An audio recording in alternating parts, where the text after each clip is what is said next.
una breve referencia acerca de la teoría que ustedes de repente el día de hoy han recibido. ¿Qué entendemos por xenobiótico? ¿A qué se llama xenobiótico? La palabra xeno viene en vez de algo extraño, ajeno, y lo de biótico y lo de bio, vida.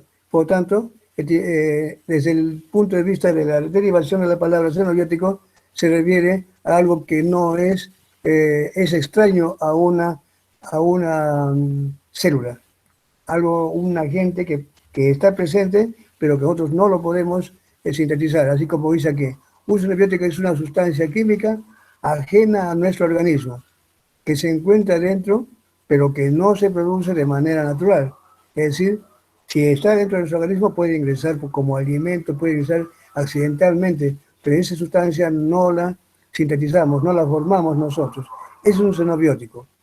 Dice, los xenobióticos son compuestos que pueden ser ingeridos accidentalmente o son tomados, o también ser tomados como drogas o fármacos, o son compuestos que también pueden ser derivados del metabolismo de nuestra flora microbiana, como ven ustedes. Es decir, normalmente se encuentran dentro de nuestro organismo estas sustancias, pero que en realidad no las hemos formado nosotros. Han ingresado accidentalmente o las hemos ingerido como una medicación, como un fármaco, una droga, o bien también puede ser un desecho del metabolismo de nuestra flora microbiana o bacteriana. Son sustancias entonces ajenas a nosotros, pero que están presentes, pero que no las formamos, no las sintetizamos nosotros. Estas sustancias, si es que fuese una droga o fármaco, estas se activan, cumplen su tiempo y luego, una vez que cumplen su tiempo, estos tienen que degradarse. Ninguna sustancia, ninguna droga o fármaco que ingerimos por alguna medicación vamos a tenerlo para siempre. Estas sustancias cumplen un tiempo y tienen que degradarse. Igual, lo que ingerimos accidentalmente puede ser un tóxico, una toxina, un insecticida, por ejemplo. Son compuestos que no pueden permanecer en nuestro organismo por largos tiempos. Por tanto, estamos en la necesidad de degradarlo. La degradación, ¿para qué? Para que bajo los compuestos ya o sus metabolitos sean excretados, ya sea por las heces o por la orina, principalmente por orina, que es la ruta más común con que se eliminan sustancias. También pueden ser por otras vías menos frecuentes, pero mayormente es por la orina. Puede ser por heces, por sudor, pero repito, la orina es la vía más importante. Su metabolismo implica un conjunto, dice, de procesos bioquímicos, mediante los cuales estas sustancias extrañas cambian de una forma química a otra para mejorar, en el caso de una droga o un fármaco, mejoran su acción terapéutica, como es el caso de fármacos como lo pongo aquí, y luego favorecer la eliminación de sus metabolitos. Todo ese conjunto de procesos bioquímicos que hacen de que las drogas o fármacos se modifiquen, actúen y luego sean fáciles de ser luego excretados. O para favorecer también la eliminación de aquellas sustancias ingresadas de manera casual o accidental. Caso contrario, su presencia y acumulación, cualquiera de estas que están aquí, puede conducir a daños por intoxicación. Eso es entonces, en conclusión, lo que es un xenobiótico y al ser extraño en nuestro organismo no puede permanecer por mucho tiempo. Estamos en la necesidad de inmediatamente movilizar una serie de procesos bioquímicos para tratar de hacerlos más fácilmente excretables, eliminados, porque si se quedan pueden provocar daño. Aquí tenemos una diapositiva que les preparé, donde más o menos son las rutas que puede conducir, dice, la biotransformación de xenobióticos. Esta palabra de metabolismo de xenobióticos se le puede también considerar como desintoxicación o detoxicación, como a veces se le llama, o bioactivación o biotransformación.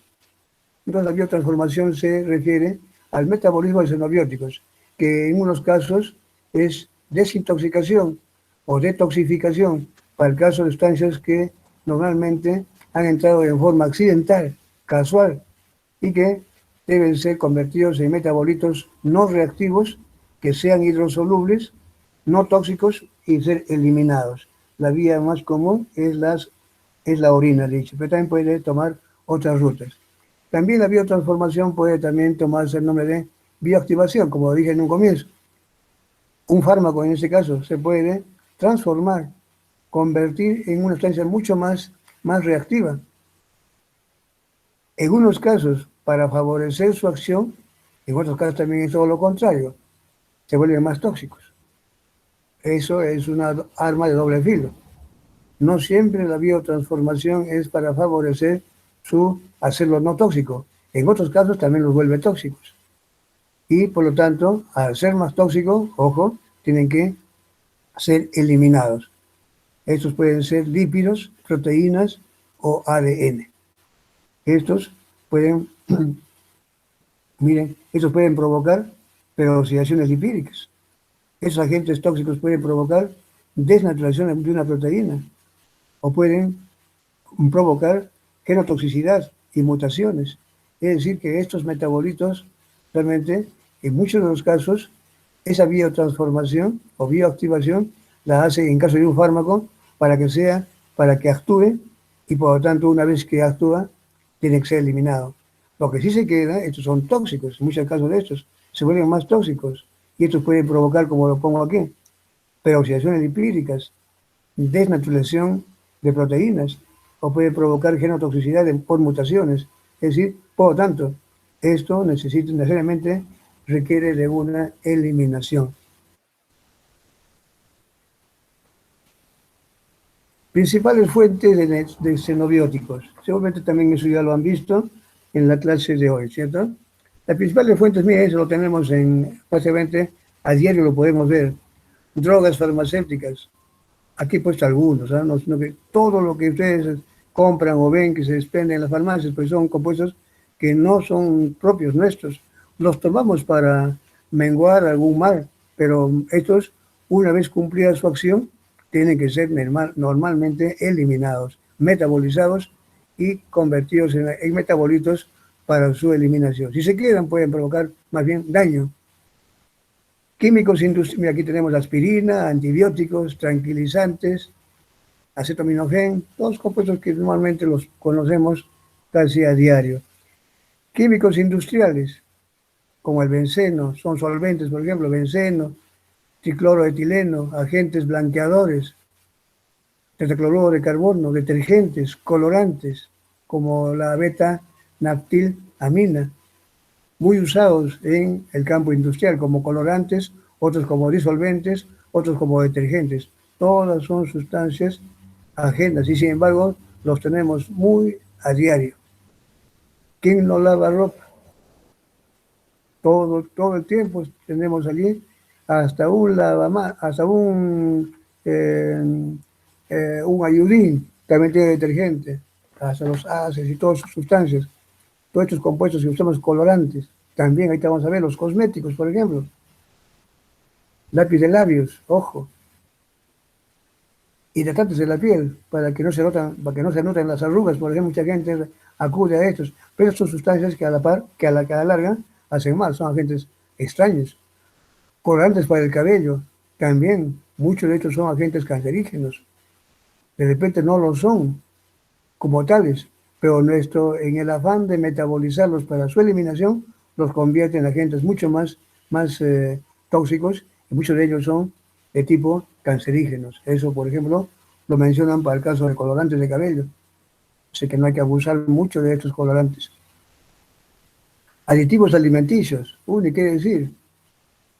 Colorantes, la mantequilla amarilla, a veces para los azocolorantes, edulcorantes, ciclamatos, la sacarina, ya por ejemplo, sacarina que antes se usaba para los casos de diabéticos, hoy en día ya está un poquito restringida, ya no se usa. Mejor usen la stevia y ya no sacarina. Lo que también se ha visto que son agentes que a la larga pueden provocar daño. De naturaleza no son, pero en su afán, nuestro organismo, por metabolizarlos para eliminarlos, los convierte en sustancias mucho más tóxicas, que deben ser rápidamente eliminadas. Si no se eliminan, puede provocar daño. Antioxidantes. Hay una serie de sustancias que también, muchos podríamos decir, todo antioxidante es bueno. No, hay que saber cuáles. Aquí tenemos algunos ejemplos de antioxidantes que son también totalmente opuestos, malos. Pesticidas, ni qué decir. Diarios tenemos pesticidas a la vista. Si no están en el ambiente, pues está en una fruta, en una manzana mal lavada, de repente un platanito por allí, que fue fumigada, una legumbre mal lavada, tiene insecticidas. A veces los agricultores no cumplen con el tiempo necesario de fumigación y luego la cosecha. La fumigan y a la semana ya están sacando las sorpresas antes de tiempo. Hay que lavar. Aquí tenemos DDT, Aldrin, Paratión, Metacitox y todo lo que tenemos es herbicidas igual. A nutrientes presentes en los alimentos, los pigmentos, terpenos, cafeína, y estos compuestos que parecieran ser naturales, pero sin embargo, en gran cantidad, estos sustancias tienen que metabolizarse y muchos de ellos realmente tienen que ser eliminados necesariamente. Cumplen su tiempo y eliminados. Si se quieren, pueden provocar daño. Metabolitos y toxinas bacterianas, putrescina, tiramina, cadaverina, triptamina, son ejemplos de xenobióticos que los vemos a todo rato, a cada momento.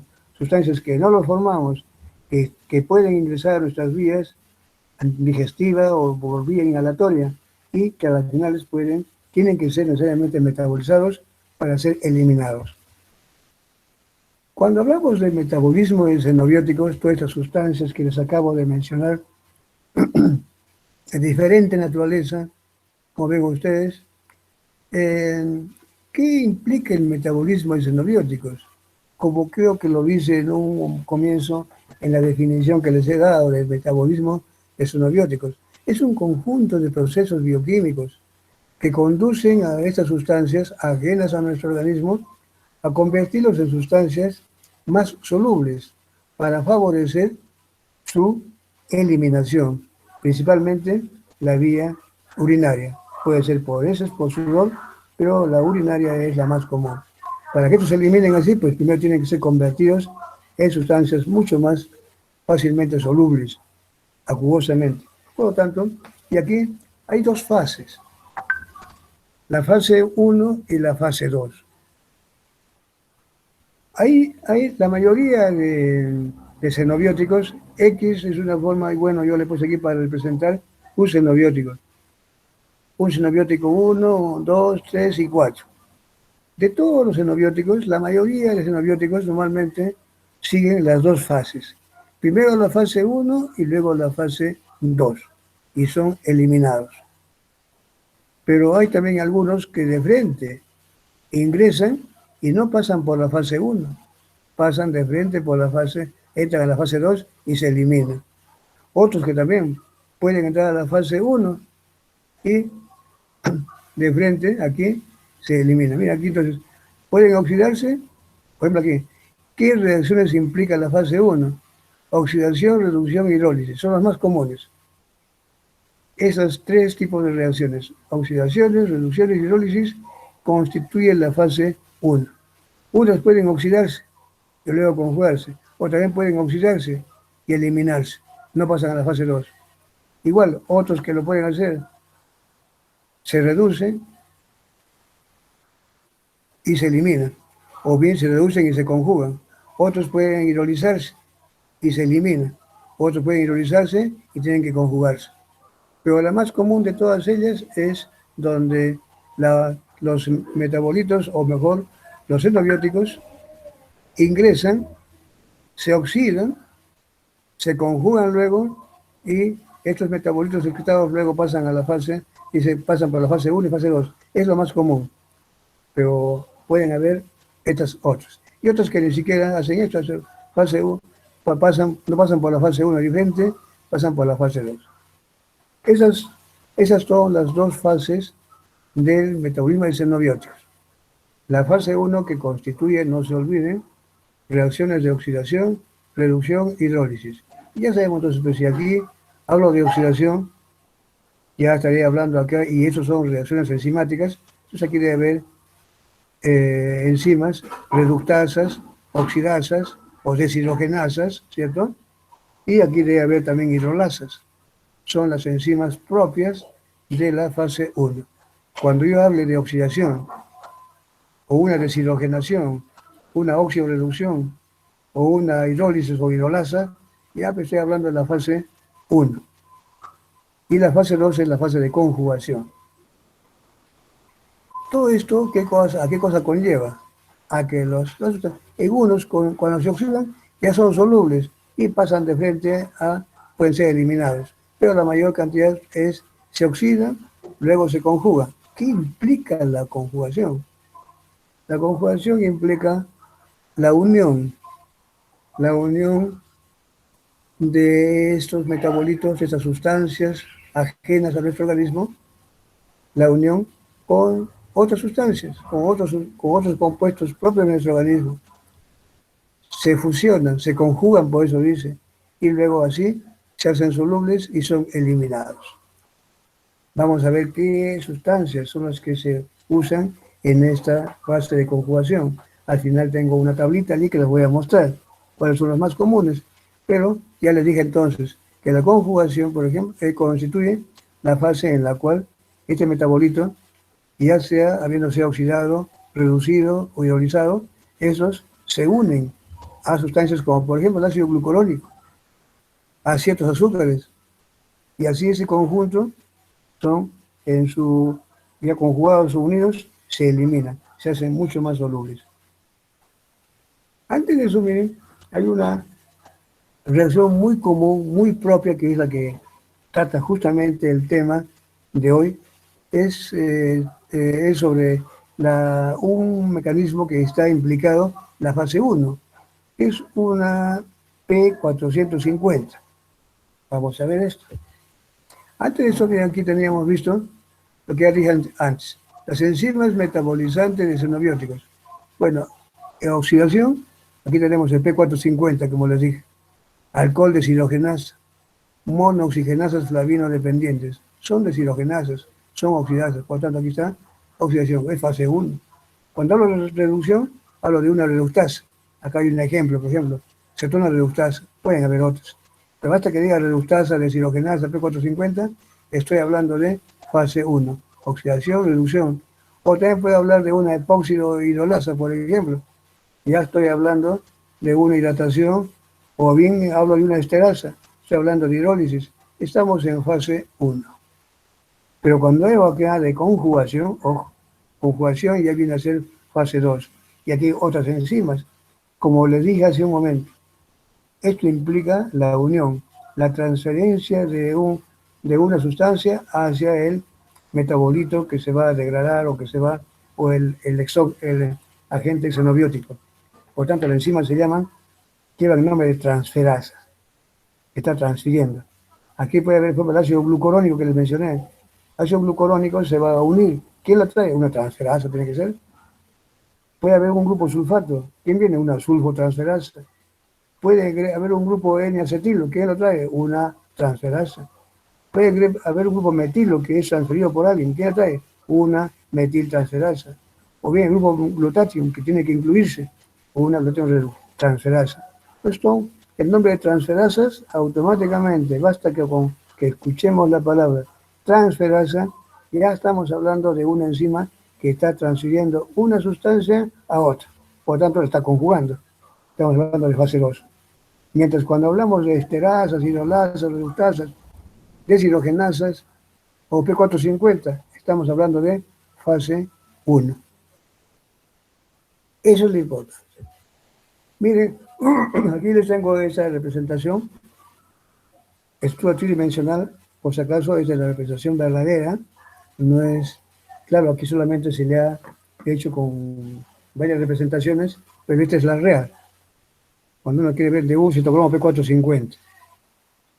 Esas formitas nada más es lo que se le da, le hacemos nosotros, bueno, a través del programa que se usa, y aquí, pero esta es la representación exacta de un P450, es decir, una proteína que está involucrada en la fase 1, es decir, de hidroxilación u oxidaciones.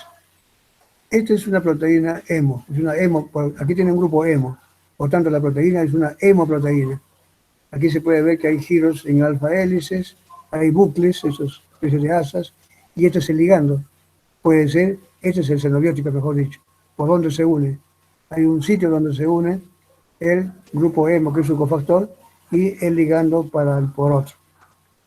Aquí hay hojas también en configuración beta, está uno tras otro, láminas beta, mejor dicho. Esta es una representación de un P450.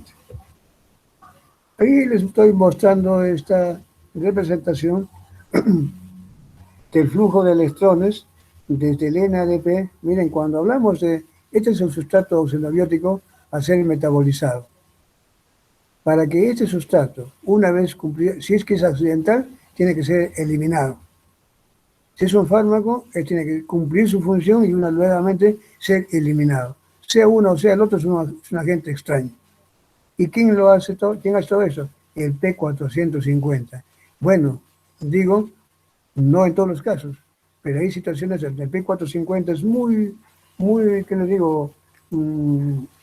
Bastante difundido.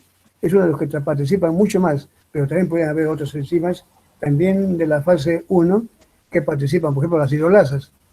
Pueden haber otras oxidorreductasas, y no es P450 necesariamente. Ya han visto en el cuadro anterior, que esa es una de las tantas. Vamos a repetir para que no se confunda. Miren aquí. P450 es una de las diferentes formas como participa la fase 1. Hasta acá es fase 1. Y una de tantas, en lo que es oxidación, está el P450. Ojo, cuando digo oxidación, también estoy hablando de hidroxilación. Y yo hablo de hidroxilación o hidroxilasas, es una oxidasa en realidad, y ahí está el P450. Entonces el P450 es una de las tantas formas en que en que puede actuar la fase 1. ¿Ya? Entonces, con eso podemos pasar. Este es el P450 y aquí. Entonces, cuando viene un sustrato que usa esta ruta, pues ¿qué hace P450? Tiene que hidroxilarla. Pero esa hidroxilación viene a través de una secuencia. ¿De dónde vienen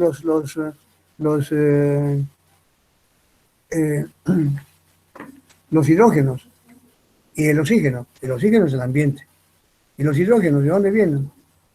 Del NADH o del NADPH2. En ese caso, si es del NADPH2, veamos, se va a través de esto, aquí participa con una citocromo P450 reductasa, hay una enzima reductasa, que convierte el FAD en el FMNH2, y este va a transferir no solamente su electrón, actúa sobre este fierro del grupo del P450, y de todo este conjunto, con este oxígeno, y con los hidrógenos que viene, uno del NADP y otro que le proporciona este citocromo B5, hacen que esto se convierta entonces ahora de ser RH, ahora en un ROH, lo ha oxidado. Y ese compuesto automáticamente es mucho más soluble que este. Y si es soluble, fácilmente eliminable. Esta es la oxidación. O, algunos casos, este compuesto todavía puede pasar a la siguiente fase, a la fase 2, y conjugarse con otra sustancia para hacerla todavía aún mucho más soluble y eliminable. Pero no quiere decir que aquí ya termina todo. Este o se puede eliminar directamente o este todavía puede entrar a una fase segunda de conjugación. Lo cierto es que ya pasó esta primera fase, que es de oxidación. Este es el sistema más difundido en una célula.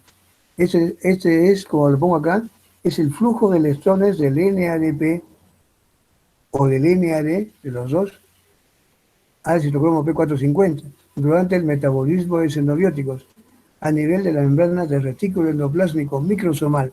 Este es lo que se encuentra más. Sin embargo, también hay un mecanismo a nivel mitocondrial, menos frecuente, pero está, se lo voy a presentar. Ahí está. Este es también el mecanismo de transporte de electrones desde el NADP hasta el P450, mitocondrial. Es de la clase 1 a través de la ferrohidroxina. Miren, aquí está el P450, haciendo lo mismo. Viene este xenobiótico y tiene que ser convertido, este oxígeno, tiene uno, se viene para acá, se como agua. Pero, ¿y dónde vienen los hidrógenos? Viene del NADPH2, pero haciendo uso de estos intermediarios. De esta se llama adrenodoxina. Es una proteína de peso molecular mediano. Adrenodoxina contiene fierro y esta a través de una adenosina reductasa que es una flavoproteína porque tiene FAD, dona el FAD, ese a la vez se reduce y reduce al fierro para convertirlo en fierro de férrico a ferroso. Y esos electrones son transferidos al grupo hemo y quedaríamos en lo mismo. Ahora vemos que de nuevo, aquí no solamente los dos hidrógenos han sido donados por el NADPH2. Aquí le pongo NADPH, pero en realidad es NADPH2 como normalmente es.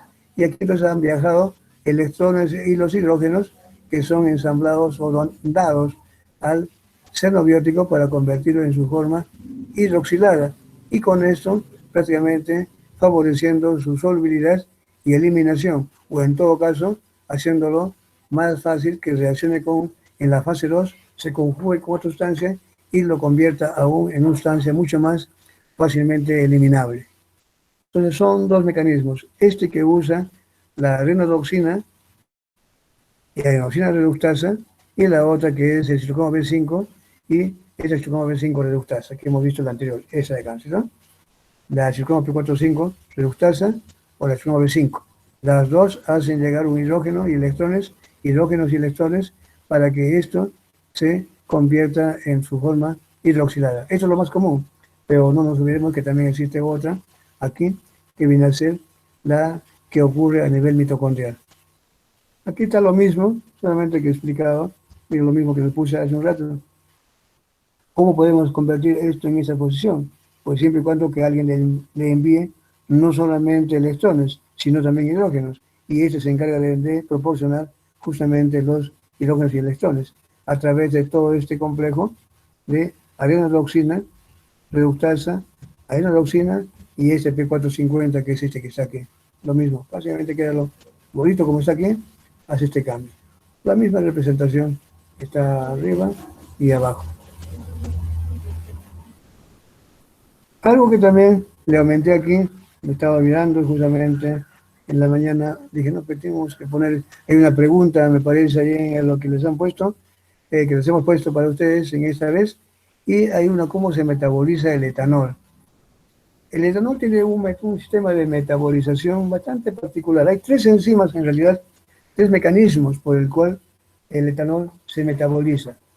Hay uno que se llama este sistema que es microsomal, ¿cierto? Que también está allí. Y este que es el más común quizás de todos, por la alcohol deshidrogenasa.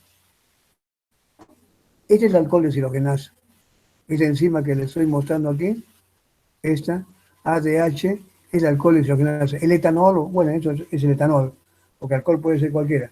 Etanol, o alcohol etílico. Este etanol, por acción de la enzima alcohol deshidrogenasa, así se llama el término, alcohol deshidrogenasa, que es una enzima que contiene o que requiere de cofactor al NAD.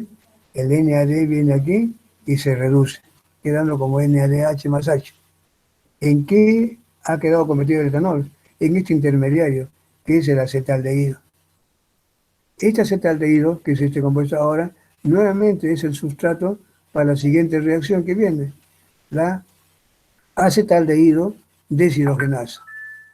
Acetaldehído deshidrogenasa es la enzima que entonces que ahora nuevamente esta enzima acetaldehído deshidrogenasa también es otra enzima que consume, que requiere de NAD, el cual queda reducido y de esa forma permite que el acetaldehído quede convertido en acetato. Este ácido acético finalmente se convierte en coenzima A y puede prácticamente ir hacia el ciclo de Krebs, ser un componente más que proporciona energía. Pero ojo, no sé, creo que ustedes en una vez también habíamos visto una, aquí aprovecho entonces para decirles, sin el afán de complicar la vida. Recuerden que había una vez que hablábamos de por qué cuando se ingiere etanol se produce gran cantidad de lactato, de ácido láctico, que cuando este compite con el ácido úrico, sale él y se queda ácido úrico, ¿cierto? Pues bien, ¿cuál era la explicación? Creo que en ese momento no lo habíamos visto. Aquí aprovecho esto. Cuando uno ingiere etanol, miren a dónde va. va a producir ácido acético. Bueno, uno dirá, qué bien, porque nos estamos nutriendo de más acetilcoenzima A y este va al ciclo de Krebs y genera energía. Muy bien por ese lado. Pero ¿qué pasó? Esta es una reacción citoplasmática. El NAD, ¿cómo está quedando? Como NADH2, NADH2. El que toma bastante etanol va a tener todo el NAD convertido en NADH2. Por lo tanto, si por allí hay piruvato, el piruvato en lugar de irse a la mitocondria, ¿en qué? ¿En qué se convierte? Con NADH2 se reduce y se convierte en ácido láctico. Entonces, ingerir etanol implica estar dándole la oportunidad para que este NADH2, en su afán de regresar a NAD, tiene que entregar a alguien. ¿Y a quién le hacen? Al piruvato y lo convierten en lactato. Aumenta entonces la lacticidemia, aumenta los niveles de ácido láctico en circulación cuando uno ingiere etanol. ¿Ven? Entonces aquí también estamos con esa explicación. Bueno, eso fue para lo anterior. Lo que aquí quería decir es lo siguiente. Hay una preguntita por ahí, que seguramente más de uno de ustedes ya lo ha visto. Este enzima, aldehído deshidrogenasa o acetaldehído deshidrogenasa, normalmente es una enzima que en ciertas etnias, principalmente la raza oriental, tiene un déficit de esta enzima. Y esas personas son las que les va un poquito mal cuando toman alcohol. Comienza a ruborizarse, a enrojecerse, ese flushing, justamente se debe a esto. Porque normalmente en una gran mayoría de japoneses principalmente, esta enzima está defectuosa. Al no actuar, este acetaldehído tiende a aumentar en circulación. Y esto es el responsable de todo este problema que da la característica llamada flushing, este enrojecimiento, este bochornismo que manifiestan las personas que toman etanol. En este caso, los que tienen defecto de esta enzima. Donde digo, claro, no solamente en japonés, también puede haber en nosotros, pero es mucho más raro. En japoneses o en raza amarilla, o asiáticos, digo mejor, asiáticos, esa enzima es muy frecuentemente está inhibida o está afectada. Pero también hay un problema. Hay muchos fármacos, como el caso de la clorpropamida. Es un antidiabético, ¿cierto? Es una sustancia que favorece mm, la excreción de insulina. Aquellas personas que están en déficit de insulina, pues esto en cierto modo va a favorecer, inhibir la gluconeogénesis y todo esto. Es un antidiabético. Pero que se ha visto que entre las contraindicaciones, esta clorpropamida puede inhibir a esta enzima. Y la persona que toma etanol y está bajo el régimen de clorpropamida, puede manifestarse ese incremento de estaldehído y por lo tanto manifestar las características de un flushing. ¿Ven? Eso es, entonces yo les aumenté esto más aquí porque de repente van a tener una preguntita por ahí adelante. Miren, estas son las sustancias que normalmente se usan en la fase 2, es decir, la conjugación. Pueden ser carbohidratos, como ven ustedes acá, pueden ser ácido glucurónico, que es un derivado de glucosa, la glucosa propia, la ribosa y la celulosa, la silosa. Son compuestos que normalmente se usan por acción de una transferasa, vienen, se unen y se adhieren y dan lugar a productos derivados que se llaman glucurónicos, glucósidos, ribósidos o filósidos. También pueden ser aminoácidos, como les dije hace un rato.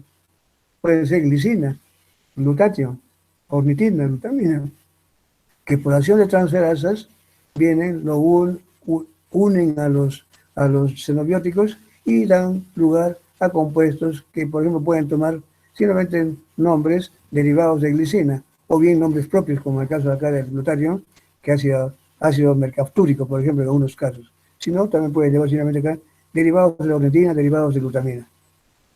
También pueden ser derivados de aminoácidos, como el caso del sulfato activo, y una transferasa, una sulfotransferasa, y la convierte en un derivado de sulfatado. Puede ser grupo metilo, y aquí bien será un derivado metilado, que se dice simplemente así. O también otros, como el caso de acetilcoenzima A, que también pueden dar derivados acetilados. Todas esas sustancias no hacen sino mejorar el estado de solubilidad para su fácil excreción. ¿De quién? Del xenobiótico. De quedarse, pueden tornarse tóxicos. Bien, miren, aquí ahora sí entonces vamos a hablar del caso de... Hay tres casos clínicos. Una señora de 28 años de edad que estaba consumiendo anticonceptivos orales, dice con el objeto de evitar el embarazo. Después de un tiempo a su esposo se le diagnosticó un cuadro de tuberculosis. Nada tenía que ver con eso, ¿cierto? Al cual fue tratado adecuadamente en forma ambulatoria. El médico le recetó a la señora rifampicina por precaución. Claro, si son esposos, podría contagiarle su tuberculosis a la señora, ya que ella estaba en estrecho contacto con su esposo.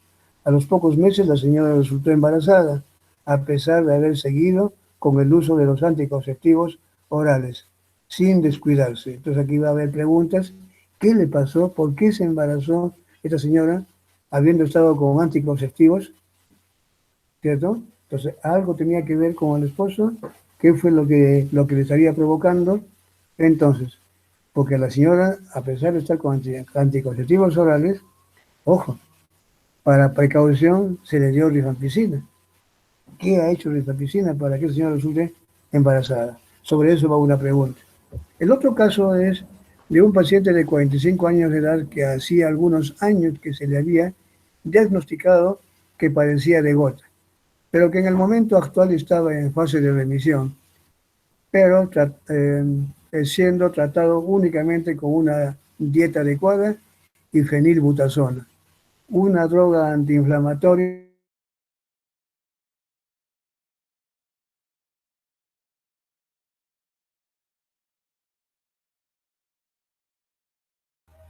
Doctor, creo que su audio se le ha ido.